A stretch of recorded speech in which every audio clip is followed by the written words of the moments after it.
papeda panas, colo-colo,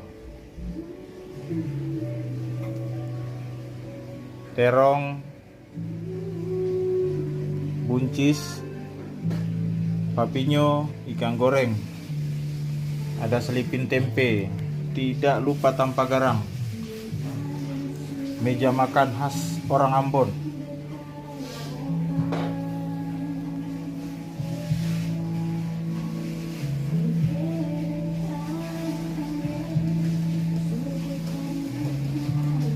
Makanan yang bikin beta dari kecil sampai besar,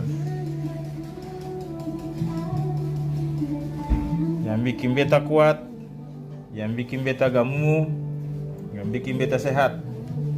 Papeda 1 sempe.